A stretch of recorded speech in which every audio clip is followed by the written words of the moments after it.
नमस्कार, आप सभी का स्वागत है हमारे इस फेसबुक लाइव पर। लोकसभा के चुनाव इस समय देश भर में चल रहे हैं और भिलवाड़ा में भी अब लोकसभा चुनावों की तैयारियां पूरे जोरों शोरों पर है। नामांकन बंद हो चुके हैं और कई लोगों ने अपने नामांकन भरे हैं। दो पार्टियों की बात है तो उनके बारे में सब जानते हैं, लेकिन कई और पार्टियां और निर्दलीय उम्मीदवार भी इस बार मैदान में, उनके बारे में चर्चा कर रहे हैं हम। ऐसे में आज हमारे साथ एक व्यक्ति मौजूद है जो मोतीलाल सिंघानिया, एक पार्टी से समर्थित हैं। उनसे जानेंगे क्यों चुनाव लड़ रहे हैं और क्या उनके मुद्दे हैं। भिलवाड़ा लोकवाणी के साथ इस समय मौजूद है जगत मंगल से महेंद्र नागौर जी। सिंघानिया जी, बताइए आपके क्या मुद्दे हैं, 29 मुद्दे जो आप जिन मुद्दों पर आप भिलवाड़ा लोकसभा क्षेत्र से चुनाव लड़ रहे हैं। जी, सबसे पहले तो मैं आपके चैनल का बहुत बहुत स्वागत करता हूँ कि इस देश में जो अभी राजनीतिक हलचल मची हुई है, तो ऐसे समय में मैं बहुजन मुक्ति पार्टी का समर्थित उम्मीदवार होने की हैसियत से मैं 29 मुद्दों को लेकर इस भिलवाड़ा लोकसभा से चुनाव लड़ रहा हूँ। और उस 29 मुद्दों में इस भिलवाड़ा की जो अब तक की जो सांसद रहे हैं, उन्होंने इस भिलवाड़ा शहर को एक कबाड़ बना के रख दिया है। देश में बहुत बड़े आधार पर बेरोजगारी हो रही है, बढ़ रही है। मैं नहीं कह रहा हूं, एनसीआरबी की रिपोर्ट के अकॉर्डिंग प्रतिदिन 38 युवा सुसाइड कर रहा है। बेरोजगारी बहुत बड़ा मुद्दा है, लेकिन उसके ऊपर किसी का ध्यान नहीं जा रहा है।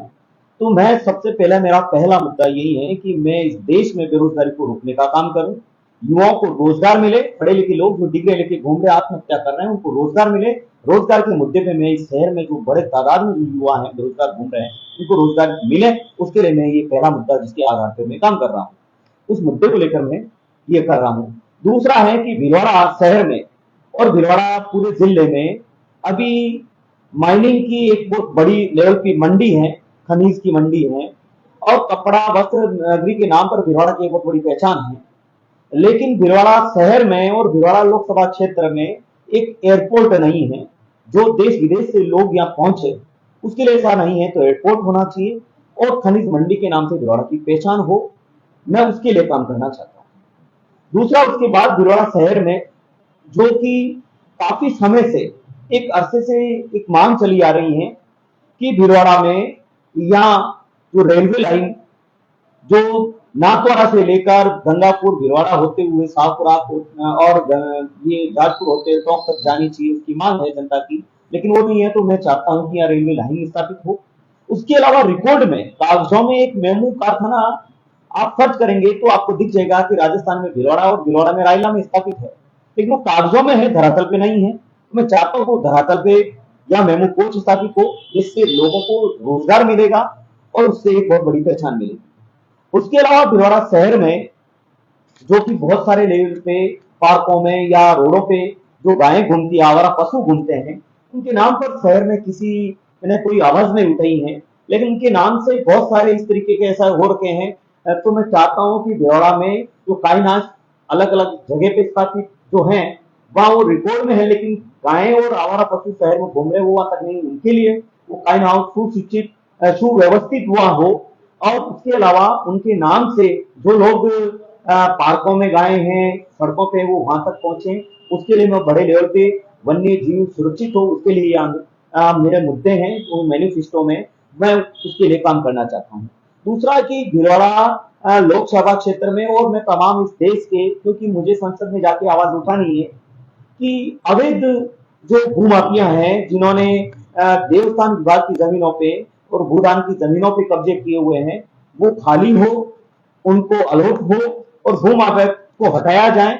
मैं ये पूरे देश में स्टैब्लिश करना चाहता हूँ। उसके अलावा यहाँ जो भिलवाड़ा लोकसभा क्षेत्र के जो युद्ध हैं, जिनको सरकार के द्वारा मैं हर तहसील मुख्यालय पे और लोकसभा ये शहर के मुख्यालय पर मैं सुव्यवस्थित इंटरनेट और आधुनिक सुविधा युक्त फ्री वाईफाई सहित एक लाइब्रेरी जो हर तहसील मुख्यालय पे हो, उसकी स्थापना हो।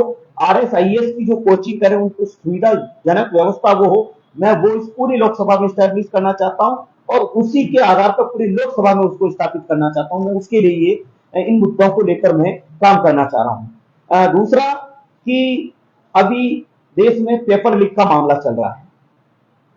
युक्त विद्यार्थी पूरी तैयारी करते हैं और पता चलता है कि उन्होंने पेपर दिया, पेपर लीक हो गया। तो पेपर लीक की घटना से रोक लगे और उसके लिए जो भी इसकी गिरोह में शामिल लोग हैं उनको ताउम्र और उम्र कैद की सजा हो, ये पूरे देश भर में मैं लागू करना चाहता हूँ। उसके अलावा आरटी अधिनियम के तहत, सूचना अधिकार अधिनियम के तहत मैं इस देश में समीक्षा करके इस आयोग को वापस संसद में उठाना चाहता हूँ, जिसके माध्यम से देश में जितने भी भ्रष्टाचार हैं वो रुके और उनके माध्यम से इस देश में जितने भी, जो अभी हाल ही में आपने देखा होगा कि पार्टियां जो एसबीआई का इलेक्टोरल बॉन्ड के माध्यम से खुद उनमें शामिल होकर देश में राष्ट्रवाद का ढिढोरा पीट रही है, लेकिन पाकिस्तान की एजेंसी भी किसी पार्टी को 134 करोड़ रुपए डोनेट कर रही है। तो मैं समझता हूं कि ये भ्रष्टाचार मिटे तब जाके इस देश में इस तरीके की व्यवस्था होगी। मुझे आप ये जो मुद्दे बता रहे हैं जी, ये जी। नेशनल लेवल के मुद्दे हैं। जी। आपकी पार्टी इस बार लोकसभा कितनी सीटों पे लड़ रही है? अभी हम अभी राजस्थान की बात करें तो राजस्थान में अभी 5 जगह से हम लोग चुनाव फाइट कर रहे हैं लोकसभा क्षेत्र से, और उसमें झुंझुनू से हमारे डॉक्टर पूरे देश में कितने हैं? पूरे देश भर में अभी तक तो जो ये सेकंड और फर्स्ट और सेकंड चरण जो हो रहा है, जिसमें महाराष्ट्र में लगभग यानी 3 जगह से लोकसभा के वो फर्स्ट फेज के जो डिक्लेयर हुए हैं, और राजस्थान में फर्स्ट फेज के उम्मीदवारों ने फॉर्म भर लिया है। सेकंड और फर्स्ट जो हो रहा है तो राजस्थान में 5 लोग, बाकी के जो चरण 7 चरण है उनमें अलग अलग चरणों में जो कैंडिडेट होंगे उसका बाद में पता चल पाएगा कि हम कितने लोग। चलिए, मुझे आप ये बताइए कि आपका मतलब ये आपने बताया कि आपके मुद्दे क्या हैं, मैं आपसे जानना चाहता हूँ कि आपका व्यवसाय क्या है, काम क्या करते हैं, उसके बारे में अगर आप। मैं सर गांव से चलकर एक किसान का बेटा हूँ। मैंने खेती की है, मजदूरी की है, सारे फैक्ट्रियों में काम किए हैं, और वहां तक पढ़ लिख कर मैं साइकिल से चलकर यहाँ शहर में आया हूँ। मैंने फैक्ट्रियों में काम किए, मजदूरी की है, सब कुछ किए हैं, पढ़ाई कर करके मैं यहाँ तक पहुंचा हूँ। मेरा अभी जो प्राइवेट काम है, और मैं इस आरटीआई अधिनियम के तहत इस देश में पारदर्शी लाना चाहता हूँ, भ्रष्टाचार को मिटाना चाहता हूँ। उस मुद्दे पे मैं कंटिन्यू काफी समय से काम कर रहा हूँ। दूसरा मेरा प्राइवेट जो काम है, जॉब है, मैं जमीनों का काम करता हूँ, और मैं प्राइवेट क्षेत्र में काम करके यहाँ तक पहुंचा हूँ।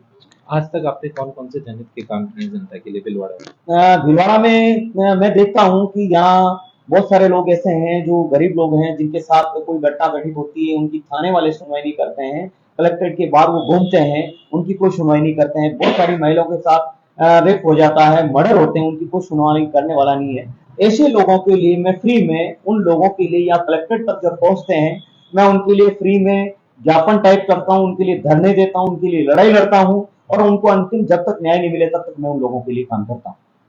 आपने बताया आपकी पार्टी का नाम है बहुजन मुक्ति पार्टी। जी जी। मुझे लगता है कई हमारे दर्शक भीलवाड़ा के खासकर ये जो पार्टी के बारे में नहीं जानते होंगे, पार्टी के बारे में अगर आप बताएं, अध्यक्ष कौन है और क्या विचारधारा है पार्टी की?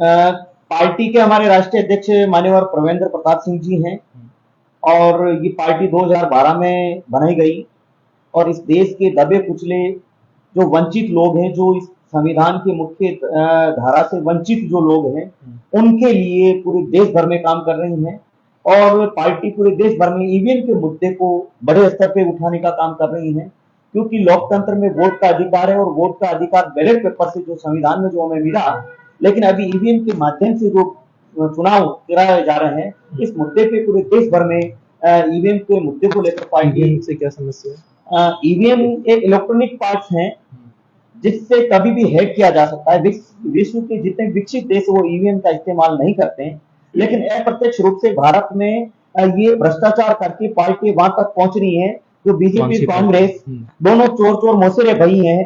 कांग्रेस आती, बीजेपी जाती है, बीजेपी आती, कांग्रेस जाती है, और अब जनता इन दोनों पार्टियों से त्रस्त हो चुकी है। ईवीएम के कारण कोई और पार्टी चुनाव नहीं जीत पाएगी?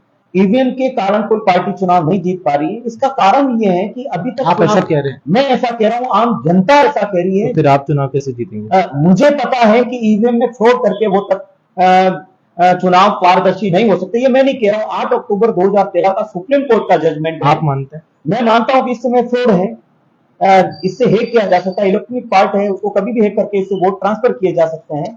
लेकिन लोकतंत्र में अपनी भागीदारी बढ़ाने के लिए जब तक आप लड़ेंगे नहीं, तब तक आम जनता को पता नहीं चलेगा आप किस मुद्दे पे लड़ना चाहते हो। इसीलिए हम ईवीएम के मुद्दे को लामबंद करके पूरे देश भर में हम चुनाव लड़ना चाहते हैं। बहुजन मुक्ति पार्टी, इसका क्या मतलब है? बहुजन मुक्ति पार्टी ये पूरे देश भर के बहुजनों की पार्टी है, और इसमें इसका नाम बहुजन मुक्ति पार्टी है कि इस देश में जितने भी सताए लोग हैं, जिनकी कोई सुनता नहीं है, उन लोगों के हक अधिकार के लिए संवैधानिक दायरे में रहकर बात करने के लिए पार्टी का निर्माण किया। मुक्त पार्टी नाम है कि मुक्ति? मुक्ति, बहुजन मुक्ति पार्टी। मुक्ति पार्टी। जी जी। तो बाकी लोगों के वोट आपको चाहिए कि सिर्फ बहुजन के चाहिए?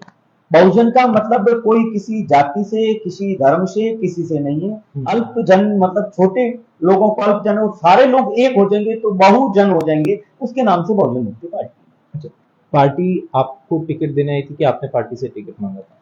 पार्टी से मैं काफी समय से इस पार्टी में मैं काम कर रहा हूँ, और इस पार्टी का मैं यूथ का प्रदेश अध्यक्ष भी हूँ, और इसकी हैसियत से वो मेरे काम को देख के पार्टी ने मुझे नॉमिनेट किया टिकट के लिए, और मैंने दावेदारी जताई। तो अलग जो लोग क्षेत्र में जो लोग काम कर रहे थे उनको देखते हुए, मेरे काम को देखते हुए पार्टी ने मुझे टिकट की बात की।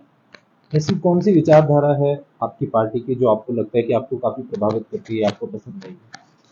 मैं मानता हूँ कि इस देश में जितने भी दबे कुचले लोग हैं, जिनको मुख्य धारा से जो है वंचित लोग रहे हैं, चाहे किसी भी जाति धर्म के लोग हैं, जिनकी आवाज आज दिन तक सुनता नहीं आया है, इसीलिए उनके हक अधिकार मिले, संवैधानिक दायरे में रहकर मिले, और उनको जो संविधान में जो हक अधिकार मिला है कि उनको शिक्षा, स्वास्थ्य, रोजगार, चिकित्सा वो मिले, लेकिन बहुत सारे लोग हैं वो इन मुख्य धारा से भी कोसों दूर है। इसीलिए मुझे इस पार्टी की ये विचारधारा अच्छी लगी कि दबे कुचले लोग, वंचित लोग, जो इस मुख्य धारा से वंचित रहे हैं, उन लोगों के लिए पार्टी लगातार संघर्ष कर रही है। इसीलिए मुझे इस पार्टी की विचारधारा अच्छी लगी, इसलिए मैं इस पार्टी से जुड़कर ये काम करना चाहता हूँ। अगला प्रधानमंत्री किसको देखना चाहते हैं?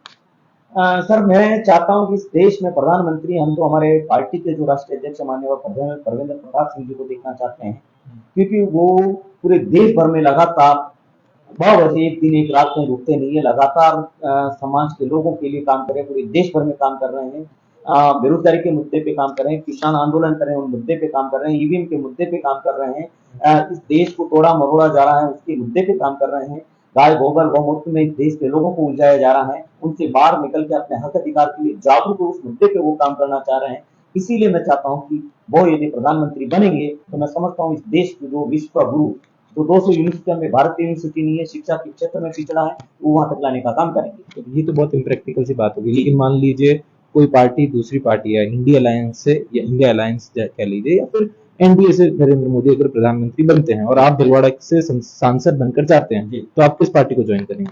मैं सर इन पार्टियों को ज्वाइन नहीं कर के, मैं निष्पक्ष रह के मैं उन मुद्दों के लिए आवाज उठाऊंगा जिस तरीके से अभी आपने हाल ही में पिछले संसद का जो सत्र देखा होगा कि जो सांसद हक अधिकार के लिए या जो आवाज उठा रहे थे उनको भी संसद से बाहर निकालने का काम किया। मुझे इनसे कोई फर्क नहीं पड़ता, लेकिन मैं जनता के मुद्दे कंटिन्यू बिना इनको सपोर्ट किए मैं मुद्दे उठा। आपको लगता है सरकार सुनेगी आपकी बात? सरकार सुने या ना सुने, अभी भी कौन सी सरकार सुन रही है, लेकिन अभी भी देश में जो 83 करोड़ लोग भूखमरी के कगार पे बैठे हैं, वो दिन रात आंदोलन कर रहे हैं, उनकी सरकार नहीं सुन रही है। लेकिन मेरी आवाज, मैं समझता हूं कि आप मेरी आवाज को वहां तक पहुंचाने का काम करेंगे, और मैं उस मुद्दे पे कंटिन्यू लगातार संघर्ष करता रहूंगा। इलेक्ट्रॉनिक चंदा बंद होना चाहिए? बिल्कुल होना चाहिए सर, इलेक्ट्रॉनिक चंदा। राजनीतिक पार्टी में जो चंदा मिलता है इलेक्ट्रॉनिक माध्यम से, वो चंदा देने वाले तो ये चंदे को आप उचित मानते हो? सर, मेरा जहां तक मानना है, इलेक्ट्रॉनिक चंदा जो पार्टी जिनको इलेक्ट्रॉनिक अभी बॉन्ड के माध्यम से जो चंदा दिया गया उन्होंने लिया गया, पहली चीज तो मैं मानता हूं कि ये चंदा बंद होना चाहिए, क्योंकि चंदे के आड़ में वही पार्टी उन कंपनियों को जो गर्त में गई हुई है उनको अलग तरीके से अलग दिशा में लाकर उनको बहुत सारे टेंडर प्रोवाइड कराती, बहुत सारे इस तरीके की योजनाओं से उनको प्रभावित करती हैं, लाभान्वित करती हैं, और फिर उनसे 2 नंबर में वो चंदा लेकर उन्हीं पार्टियों के माध्यम से वो वापस वहां स्टेब्लिश होते हैं। तो मैं समझता हूँ इनको बंद होना चाहिए। दूसरा कि इस देश में जितने भी एमएलए एमपी हैं, मैं चाहता हूं कि उनको सरकारी जितनी भी सुविधा मिल रही है वो सारी बंद होनी चाहिए।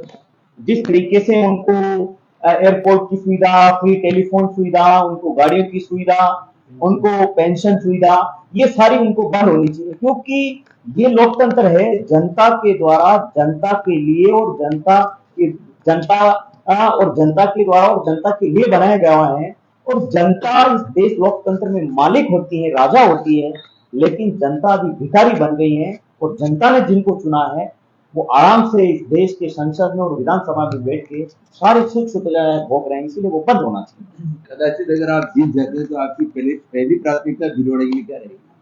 मैं जीतता रहता हूँ तो पहली प्राथमिकता सबसे पहला मेरा जो मुद्दा था इस भीलवाड़ा शहर लोकसभा के जो युवाओं का मैं युवाओं के रोजगार के लिए और इस भीलवाड़ा का जो ओवर ब्रिज का जो बहुत बड़े लेवल से जो मुद्दा है कि यहाँ ओवर ब्रिज बनना चाहिए, काम सबसे पहले करें।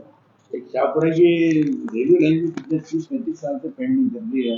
जी, उसकी जो ये पुरानी मांग है, तो ये नाथद्वारा से चलकर गंगापुर, भीलवाड़ा, शाहपुरा, जाजपुर तक है। तो जब तक हम रेल या मंडी बन रही है, कपड़ा मंडी है, खनिज मंडी को हम लोग स्टैब्लिश करेंगे रेल का और रेलवे लाइन होगी तो उससे काम बढ़ने वाला नहीं है। तो मैं रेलवे लाइन सब को भी स्टैब्लिश करने का काम करूंगा और संसद में इस मुद्दे को उठाऊंगा। आखिरी दो सवाल करूंगा, आपके अनुसार एक सांसद के क्या क्या काम हैं? सर, सांसद जो इस देश में जितने भी नीति हैं या जितने भी कानून जो बनते हैं उनको संविधान में इम्प्लीमेंट करने का जो काम करता है, वो जो वहाँ जितनी भी बातें इस देश की भौगोलिक दृष्टि हो, आर्थिक हो, राज्य की स्थिति हो, तो इनको इम्प्लीमेंट करने का काम जो मुद्दे हैं जो संसद में जो उठाएंगे और वह बहुमत के आधार पर जो निर्णय पारित होते हैं। लेकिन यहाँ के जो सांसद हैं, अभी कल ही के अखबार में था कि उन्होंने सबसे ज्यादा अटेंडेंस दी है, लेकिन मात्र 27 बार उन्होंने सवाल पूछे हैं। तो मैं समझता हूँ कि आप जब वहां जा रहे हैं, वह बात नहीं कर रहे हैं, तो आपको वहां जाके बात करनी चाहिए। तो मैं सबसे पहले मेरी बात को एक्सेप्ट किया जाए या नहीं किया जाए, लेकिन मेरी प्रेजेंट तो मैं शामिल करूंगा कि ये मुद्दे जो इस देश में लागू हों।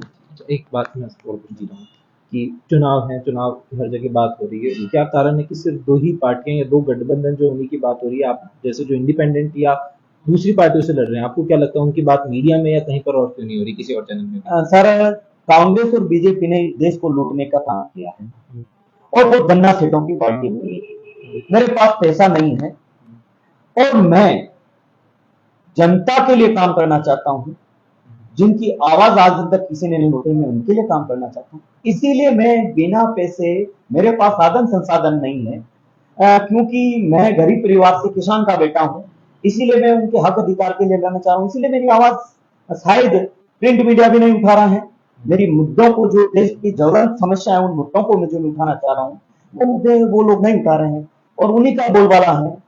लाखों के उन्होंने टेंडर दिए हैं, होर्डिंग बैनर के, गाड़ियों का, वो सारी व्यवस्था कर रहे हैं। तो मैं समझता हूँ कि उन्होंने पहले देश को लूटा कर चुका, इसीलिए वो अभी खर्च करने का काम कर रहे हैं। और मैं गरीब किसान का बेटा हूँ, मैं रोड पे चलने वाला व्यक्ति हूँ, आम जनता की आवाज उठाने चाहता हूँ, इसीलिए मेरी बात को वो नहीं उठा रहे। चलिए, तो आप बने हुए थे हमारे साथ लाइव पर, हमारे साथ मौजूद थे बहुजन मुक्ति पार्टी से समर्थित निर्दलीय उम्मीदवार। आपने इनको सुना, आपकी राय क्या है कमेंट बॉक्स में जरूर लिखिएगा। आपको वीडियो पसंद आया तो अधिक से अधिक शेयर करिए और अगर आपकी कोई नाराजगी या कोई आपका सजेशन है then comment box is open for you all. Comment box में लिखिए, बताइए और निर्दलीय प्रत्याशी ने जो अभी बातें कही हैं आपके सामने सिंघानिया जी ने, उनको लेकर आपकी क्या राय है ये भी कमेंट बॉक्स में जरूर लिखिए। कैमरे के पीछे अनुराग दादीज, महेंद्र नागोरी और मैं शुभम।